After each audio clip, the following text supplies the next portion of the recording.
Hello students, welcome you in Rasayan Academy Chemistry.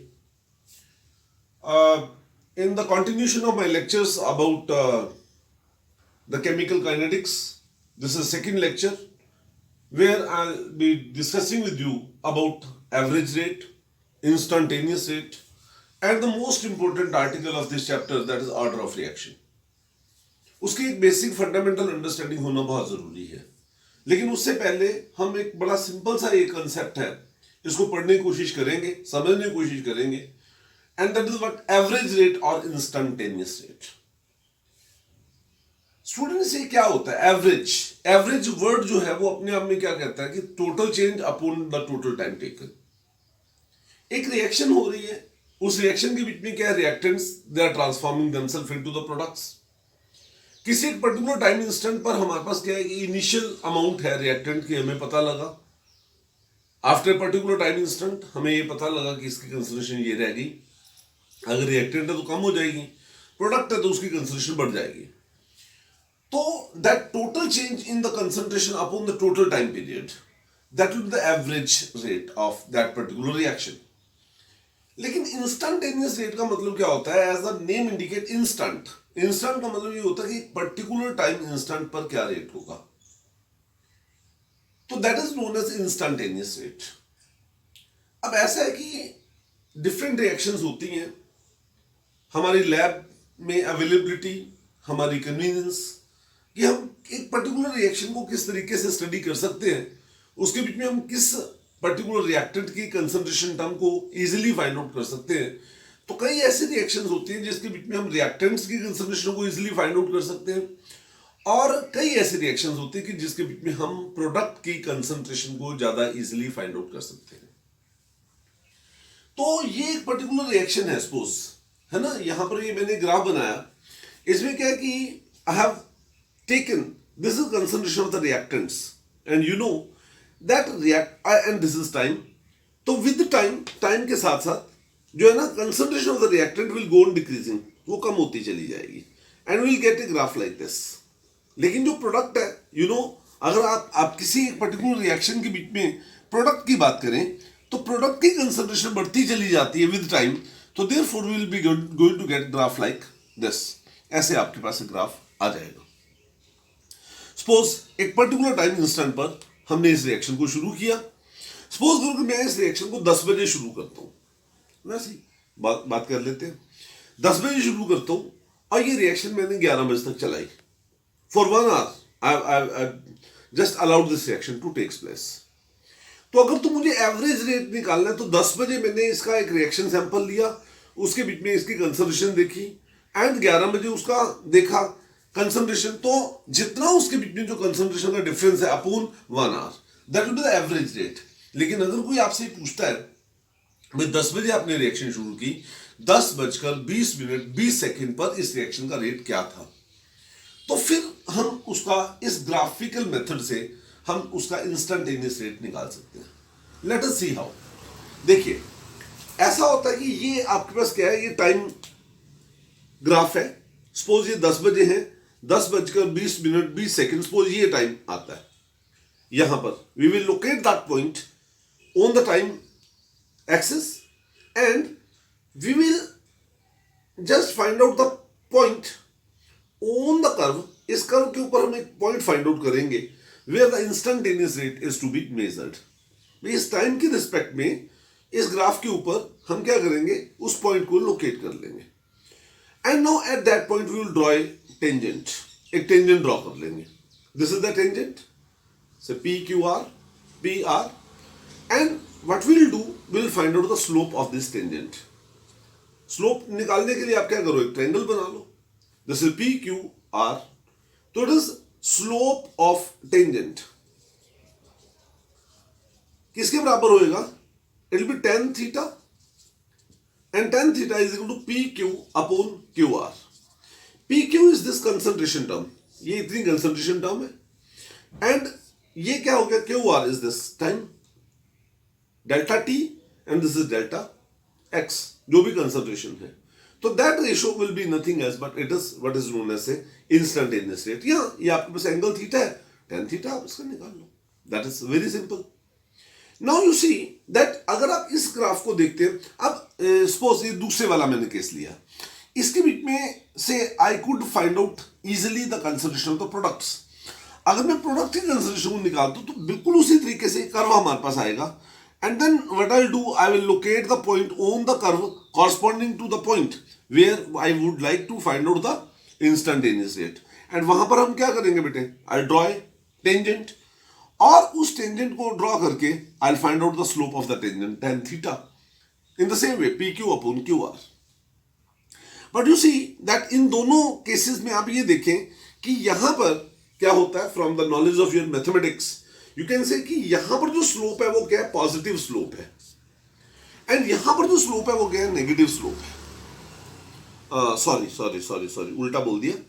यहां पर जो स्लोप है रिएक्टेंट की जो कंसंट्रेशन है, यहां पर जो स्लोप है वो क्या है, नेगेटिव स्लोप है, और यहां पर जो स्लोप है वो क्या आ गया, पॉजिटिव स्लोप आ गया। तो पॉजिटिव स्लोप का मतलब क्या हुआ कि with time the concentration of the product is increasing, and यहां पर जो नेगेटिव स्लोप आया that indicate that concentration of the reactant is decreasing with time, time के साथ साथ वो डिक्रीज हो रहा है। जो नेक्स्ट आर्टिकल है इस चैप्टर का, वो सबसे इंपॉर्टेंट आर्टिकल है ऑर्डर ऑफ रिएक्शन। इस चैप्टर को समझने के लिए, इस चैप्टर के न्यूमेरिकल्स करने के लिए, इस चैप्टर के बीच में स्कोर करने के लिए, अगर आपको ऑर्डर ऑफ रिएक्शन नहीं आता तो आपको ये पर्टिकुलर चैप्टर नहीं आता। एक सिंपल सी बात है। तो इसलिए ट्राई कीजिए कि इस कंसेप्ट को आप प्रॉपरली समझने की कोशिश कीजिए। इसको मैं पहले शुरू में वैसे ही आपके साथ एक जनरल से डिस्कशन करता हूं, एंड फिर उसके बाद कुछ और आपके साथ बात करेंगे। सपोज एक रिएक्शन है A of A plus B of B plus C of C change into products. तो अगर हम according to law of mass action, आपने क्लास 11th में पढ़ा था, लॉ ऑफ मास एक्शन के अकॉर्डिंगली लगाएं तो आपको पता होना चाहिए लॉ ऑफ मास एक्शन जो गुल्डबर्ग और वेग ने दिया था। आपने केमिकल इक्विलिब्रियम वाले चैप्टर में इस चीज को पढ़ा था। उसके अकॉर्डिंगली क्या कि rate of reaction is directly proportional to the product of concentration of the reactants. Rate of reaction is directly proportional to the product of concentration of the reactants, each raised to power the coefficients as given in the balanced equation. तो मैंने क्या किया, rate is proportional की बजाय ये मैंने equal करके k लगा दिया, constant a raised to power इसका coefficient a b c in this way. तो rate is equal to k like that.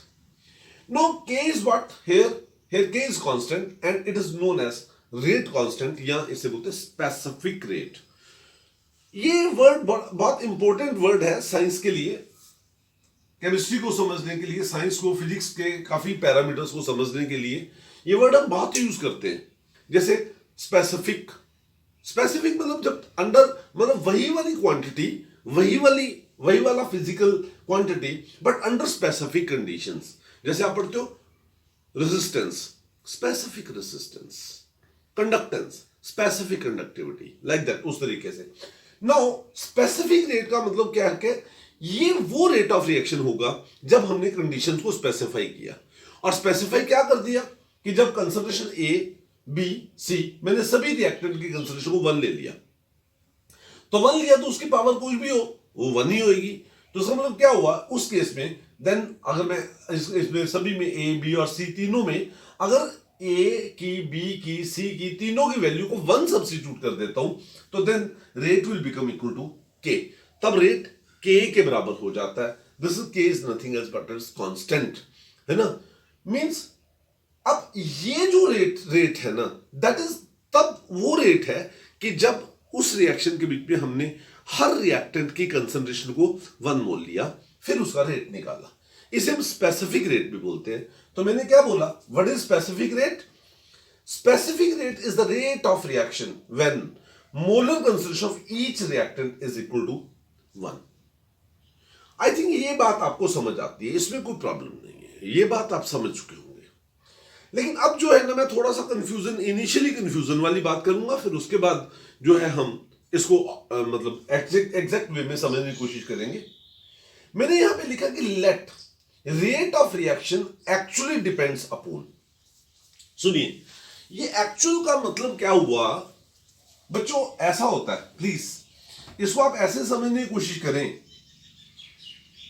कि मैंने क्या किया, रेट, एक तो है रेट ऑफ रिएक्शन, और एक ये अभी रिएक्शन चल रही है, रिएक्शन इज गोइंग ऑन, और मैंने उस रिएक्शन को चलते चलते किसी एक रिएक्टेंट की कंसंट्रेशन को इंक्रीज कर दिया या डिक्रीज कर दिया, तो उस कंसंट्रेशन को इंक्रीज या डिक्रीज करने के साथ एक पर्टिकुलर, जैसे ए है, बी है, सी है, मैंने ए की कंसंट्रेशन को सपोज चेंज कर दिया, चेंजिंग कंसंट्रेशन ऑफ ए, उस चेंज का इफेक्ट रेट ऑफ रिएक्शन के ऊपर क्या आता है, दैट इज रेट लॉ, वो रेट लॉ होता है। हमें केमिकल काइनेटिक्स में यही स्टडी करना है, और ऑर्डर ऑफ रिएक्शन हमें यही बताता है, ऑर्डर ऑफ रिएक्शन हमें बेसिकली यही बताता है क्या, कि एक पर्टिकुलर रिएक्टेंट के कंसंट्रेशन को चेंज करने का रेट ऑफ रिएक्शन के ऊपर क्या इफेक्ट पड़ता है, उसे हम ऑर्डर ऑफ रिएक्शन में स्टडी करते हैं। Suppose alpha concentration term of A के ऊपर actual rate of reaction depend करे, बीटा कंसंट्रेशन ऑफ बी के ऊपर डिपेंड करे, गामा कंसंट्रेशन ऑफ सी के ऊपर डिपेंड करे, तो ऑर्डर ऑफ रिएक्शन जो है ना, रेट लॉ हम कैसे दे सकते हैं, rate is equal to K A raise to power alpha, B raise to power beta and C raise to power gamma. यहां पर alpha plus beta plus gamma, ये क्या होता है, ऑर्डर ऑफ रिएक्शन। हम ऑर्डर ऑफ रिएक्शन को यहां पे वैसे डिफाइन करते हैं, it is sum of the exponents, ये एक्सपोनेंट्स हो गए alpha beta gamma, which must be raised to various concentration terms so as to express the observed rate of reaction। ये डेफिनेशन मैंने बोल दी, आपने सुन ली, लेकिन मुझे पता है अपनी एक्सपीरियंस से, जब मैं बच्चों को पढ़ाता हूं तो पहली बार एक बार में जब सिर्फ डेफिनेशन को दिया जाता है तो कोई बच्चा इसको समझ नहीं पाता। इसको समझने के लिए हमें कुछ बातों का ध्यान रखना कि ऑर्डर ऑफ रिएक्शन किस तरीके से फाइंड आउट करते हैं। सबसे पहली बात और सबसे मोस्ट इंपॉर्टेंट बात, order of reaction can be determined experimentally only. Order of reaction को कभी भी आप रिएक्शन को देखकर नहीं बता सकते कि ऑर्डर ऑफ रिएक्शन उसका क्या होगा। तो अब आपके ये क्वेश्चन भी आपके दिमाग में आते होंगे, भाई सर आपने तो 2-4 रिएक्शंस करवा दोगे, है ना, तो अगर हमारे पास एक ऐसी रिएक्शन आ जाए जिसका ऑर्डर हमें निकालना हो तो फिर हम कैसे निकालेंगे। स्टूडेंट्स, मैं अपने इस लेक्चर में और कमिंग लेक्चर्स के बीच में वो सारी रिएक्शंस डिस्कस कर दूंगा जो आपके एनसीईआरटी के सिलेबस में है, सीबीएसई के सिलेबस में है, आपके स्टेट बोर्ड के सिलेबस में है, वो मैं सारी रिएक्शंस आपके साथ उसका ऑर्डर ऑफ रिएक्शन डिस्कस करूंगा, दैट इज श्योर। और अगर कोई एक ऐसी अनसीन रिएक्शन दी जाती है आपको तो उसका डाटा आपको मिलेगा। अब मैं उस डाटा से हम उस एक रिएक्शन के ऑर्डर को कैसे प्रिडिक्ट करते हैं, कैसे बताते हैं, है ना, कैसे फाइंड आउट करते हैं, उस चीज को मैं डिस्कस करने जा रहा हूं आपके साथ। And this is very important technique. सबसे पहला मेथड है method to find out the order of reaction. जैसे मैंने अभी आपको बताया कि ऑर्डर ऑफ रिएक्शन को हम सिर्फ और सिर्फ एक्सपेरिमेंटली फाइंड आउट कर सकते हैं। तो पहला मेथड मैं आपके साथ यहां पर लेकर आया हूं, and what is that, Ostwald method, या इसे बोलते हैं इनिशियल रेट मेथड, या इसे एक और भी नाम देते हैं, and that is hit and trial method. Hit and trial method. अब सपोज देखिए, बहुत सिंपल है ये, अगर समझ आ जाए तो वाकई बहुत सिंपल है। सपोज हमारे पास एक रिएक्शन है ए बी सी, है ना, चेंज इनटू प्रोडक्ट्स, और मैंने क्या किया, शुरू में ए बी और सी तीनों के 1-1 मोल लिए, और इस रिएक्शन का रेट आया सपोज आर, इस रिएक्शन का रेट आया सपोज आर। अब मैंने एक पैरेलल इसके एक और एक्सपेरिमेंट लगा दिया, और वो एक्सपेरिमेंट क्या लगाया कि यहां पर मैंने ए की कंसंट्रेशन को डबल कर दिया, बी और सी को सेम ही रखा। इसका मतलब what I want to find out, मैं क्या फाइंड आउट करना चाहता हूं, I want to find out the change, the effect on the rate of reaction. I want to find out the change, I want to find out the effect on the rate of reaction by changing the concentration of A, keeping concentration of B and C same. Similarly, 1, 2, 1, मैं यहां पर B की concentration को change करने का rate के ऊपर effect देखना चाहता हूं, ऐसे C में। सपोज A की कंसंट्रेशन को जब मैंने डबल किया तो रेट ऑफ रिएक्शन आ गया R डैश, B को डबल किया तो R डबल डैश, C को डबल किया तो आया R ट्रिपल डैश। सपोज ये सोचता हूं कि R dash is equal to 2R। मुझे सिर्फ इस बात को, इस ऑब्जर्वेशन को in the language of mathematics लिखना है। आप ये देखिए यहां पर क्या कि r dash is equal to 2r, मतलब क्या हुआ कि मैंने एक ही कंसंट्रेशन को डबल किया तो रेट ऑफ रिएक्शन डबल हो गया। मैंने एक ही कंसंट्रेशन को डबल किया तो रेट ऑफ रिएक्शन डबल हो गया। इसका मतलब ये हुआ कि अगर मैं इसको 3 टाइम्स करूं रेट ऑफ रिएक्शन 3 टाइम्स हो जाएगा, 4 टाइम्स करूं 4 टाइम्स हो जाएगा, हाफ करूं हाफ हो जाएगा। इसका मतलब ये हुआ I can say it in the language of mathematics कि the rate of reaction is proportional to concentration of A raise to power 1। मतलब जो रेट ऑफ रिएक्शन है वो एक ही कंसंट्रेशन से डायरेक्टली रिलेटेड है। कहने का मतलब ये हुआ कि अगर एक ही कंसंट्रेशन को मैं डबल करता हूं तो रेट ऑफ रिएक्शन भी डबल हो जाता है, रेट ऑफ रिएक्शन भी डबल हो जाता है। तो मैंने उसको लैंग्वेज, मैथमेटिक्स की लैंग्वेज में ये लिख दिया। अब सपोज ये दूसरे वाला केस है भाई, जब मैंने बी की कंसंट्रेशन को डबल किया, ए और सी को 1 मोल सेम रखा, तो रेट आया आर डबल डैश। और आर डबल डैश को जब मैंने उसके स्पेसिफिक रेट के साथ कंपेयर किया तो ये आ गया 4r। मतलब क्या हुआ कि B की कंसंट्रेशन को अगर मैं डबल कर देता हूं, ठीक है, तो रेट 4 टाइम्स हो जाता है, 4 गुना हो जाता है।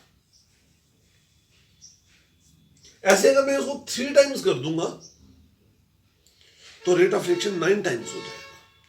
कहने का मतलब ये हुआ कि अगर मुझे इस बात को in the language of mathematics लिखना हो तो मैं इसको कैसे लिख सकता हूं? I can write that rate is proportional to concentration of B raise to power 2। ठीक। अब तीसरी बात मैंने क्या किया कि ए, बी और सी तीनों में सी की कंसंट्रेशन को डबल किया और रेट आया आर ट्रिपल डैश, और मैंने उसको स्पेसिफिक रेट के साथ कंपेयर किया। सपोज मुझे ये पता लगा कि R triple dash is equal to R, मतलब जो आर ट्रिपल डैश हो आर के बराबर ही है। कहने का मतलब ये हुआ कि अगर मैं कंसंट्रेशन ऑफ सी को चेंज करता हूं तो उससे रेट ऑफ रिएक्शन के ऊपर कोई फर्क नहीं पड़ता, उसके ऊपर रेट ऑफ रिएक्शन के ऊपर कोई फर्क नहीं पड़ता। मतलब सी की कंसंट्रेशन कुछ भी हो, रेट कांस्टेंट रहेगा, रेट कांस्टेंट रहेगा। कहने का मतलब ये हुआ कि इसका मतलब ये हुआ कि रेट, मैं ऐसे इसको लिख सकता हूं क्या, that rate is independent of concentration of क्या, सी की कंसंट्रेशन वो इंडिपेंडेंट है। कहने का मतलब ये हुआ, इसको मैं लैंग्वेज ऑफ मैथमेटिक्स में ऐसे लिख सकता हूं, rate is proportional to C raise to power 0। I hope so that you got it. अगर रेट डबल करने से डबल हो जाए, ट्रिपल करने से ट्रिपल हो जाए, तो rate is proportional to A raise to power 1। अगर रेट को डबल करने से, कंसंट्रेशन डबल करने से रेट 4 टाइम्स हो जाए, मतलब स्क्वायर से रिलेटेड हो, तो rate is proportional to B raise to power 2।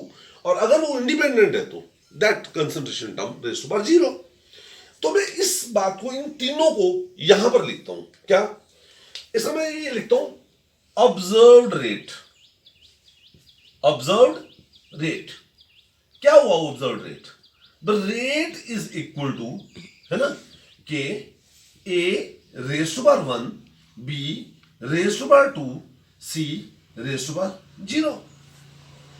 मतलब ऑब्जर्व्ड रेट ये कहता है rate of reaction K A raise to power 1, B raise to power 2 and C raise to power 0 हो गया।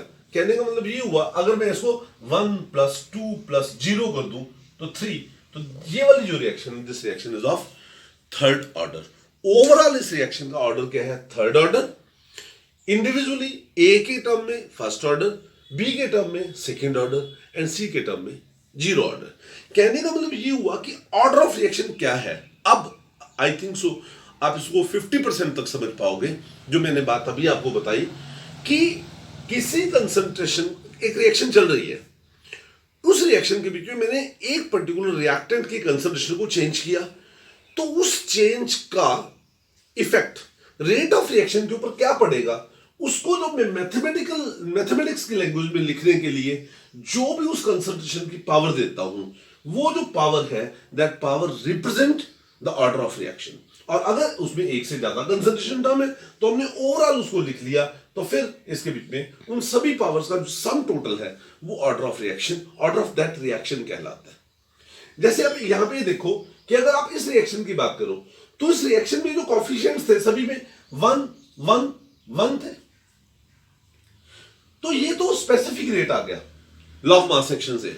लेकिन जो ऑब्जर्व्ड रेट आया वो क्या आया, मतलब यहां पर ए की कंसंट्रेशन टर्म है 1, बी की कितनी 2 और सी की कितनी 0, तो ये अल्फा हो गया, ये बीटा हो गया और ये क्या हो गया गामा हो गया। तो दिस इज 1 + 2 + 0, 1 + 2 + 0 = 3। तो ये आपके पास क्या है, this is nothing else but it is order of reaction. Means कहने का मतलब ये हुआ कि दैट इट इज, अब देखो, अब ये डेफिनेशन आपको कुछ समझ आने शुरू हो जाएगी। It is sum of the exponents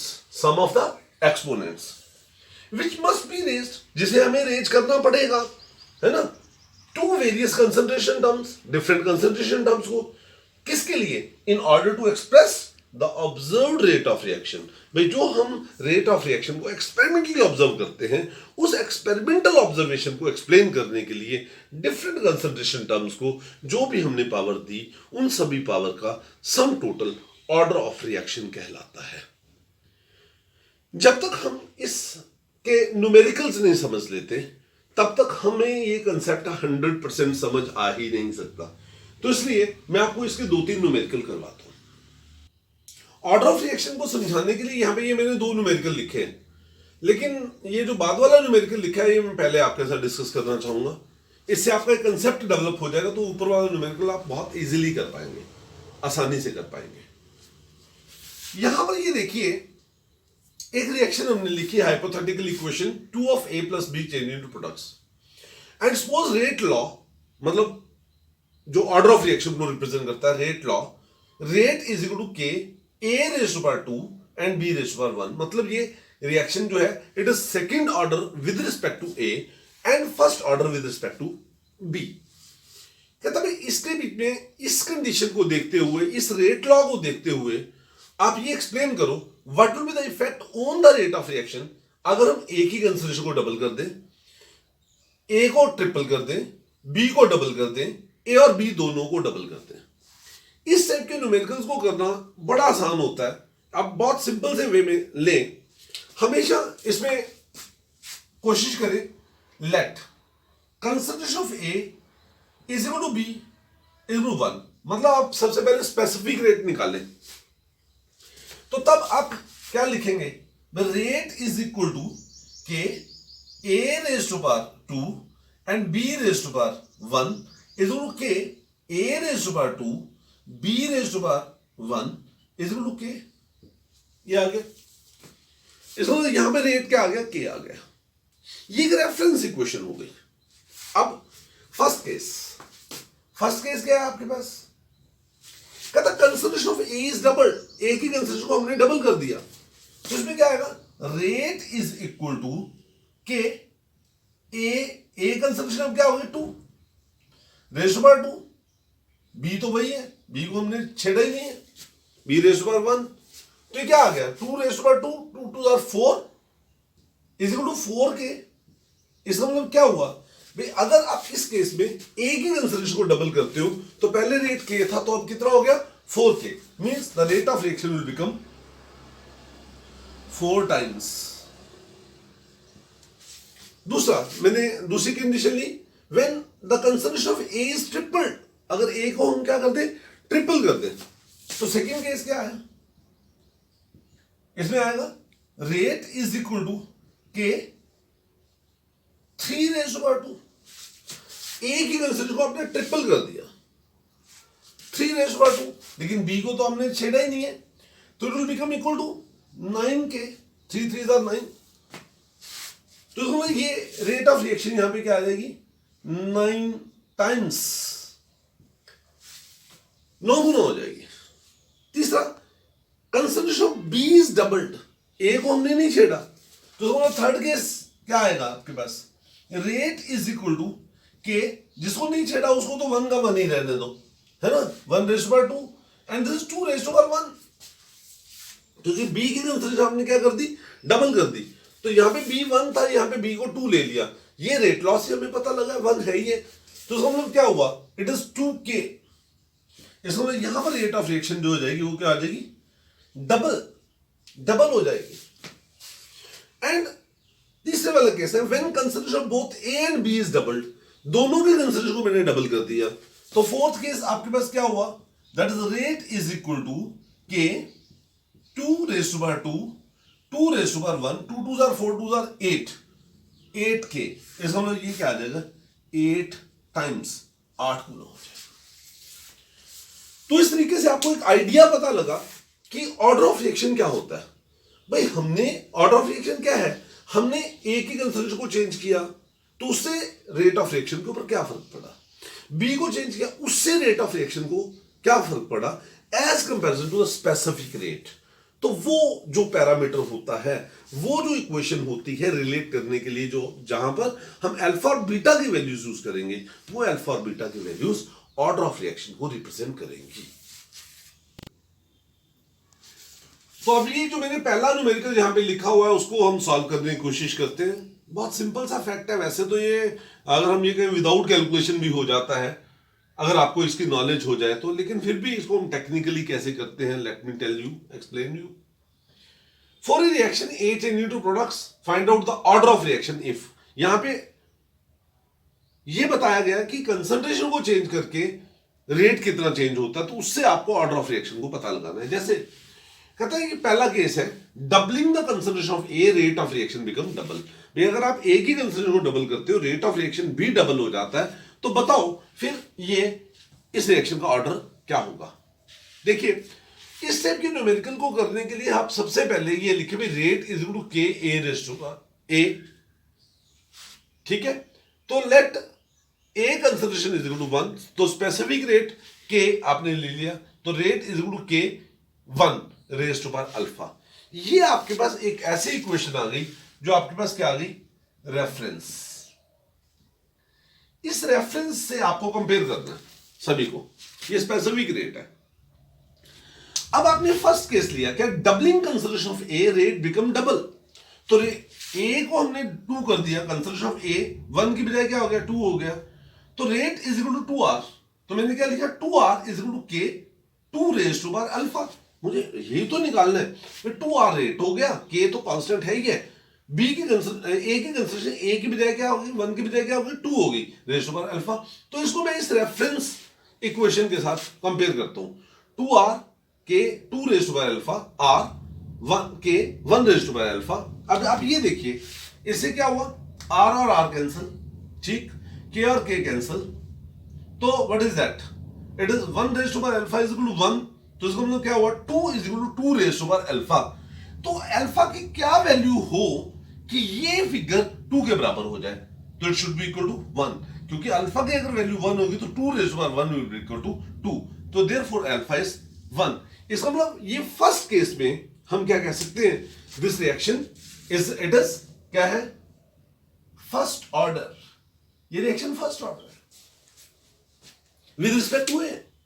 दूसरा केस लिया, doubling concentration of A rate of reaction becomes 4 time, बस अब सिंपल सी बात है, 4r रेट हो गया 4r is equal to K 2 raise to power alpha, concentration मैंने डबल की, तो अब वही उसको जब मैंने उसका कंपेयर किया तो वही है क्या हुआ, यू सी इसको मैंने कंपेयर किया इन दोनों को ऐसे, के से के कैंसिल, r से r कैंसिल, तो 4 is equal to 2 raise to power alpha.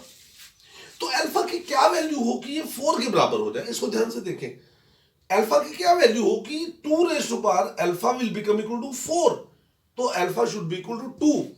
तो इसका मतलब इस केस में अगर ऐसा कंडीशन होती है तो इसका मतलब ये हुआ कि that this reaction is second order with respect to A, second order. ऐसे third, doubling the concentration of क्या A, rate of reaction becomes 8 time, 8 गुना हो जाता है। अगर वो 8 गुना हो जाता है तो उसका मतलब क्या हुआ, 8r is equal to K 2 raise to power alpha, r reference equation है, 8 is equal to 2 raise to power alpha.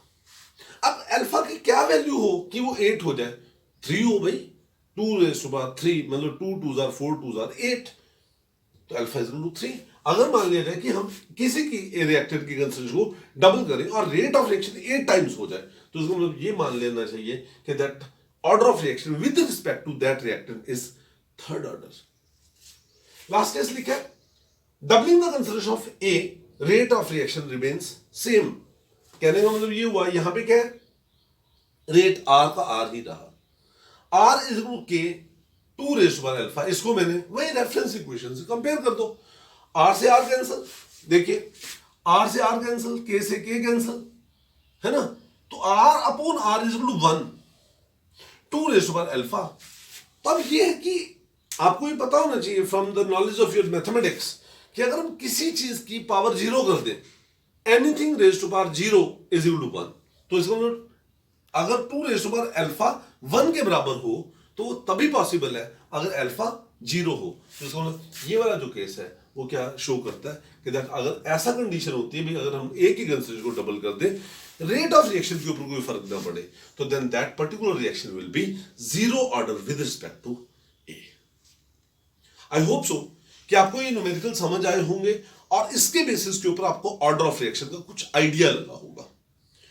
इसमें कुछ इनिशियल रेट ऑफ मेथड के ऊपर कुछ न्यूमेरिकल्स हैं, वो आपको मैं नेक्स्ट लेक्चर के बीच में डिस्कस करूंगा। जब तक आप उन न्यूमेरिकल्स को प्रॉपरली नहीं कर पाएंगे, आप ऑर्डर ऑफ रिएक्शन को 100% नहीं समझ पाएंगे। प्रैक्टिस करो इसको, आने वाले लेक्चर्स को भी आप देखें, सो दैट कि आप इस कंसेप्ट को प्रॉपरली अंडरस्टैंड कर पाए। Thank you.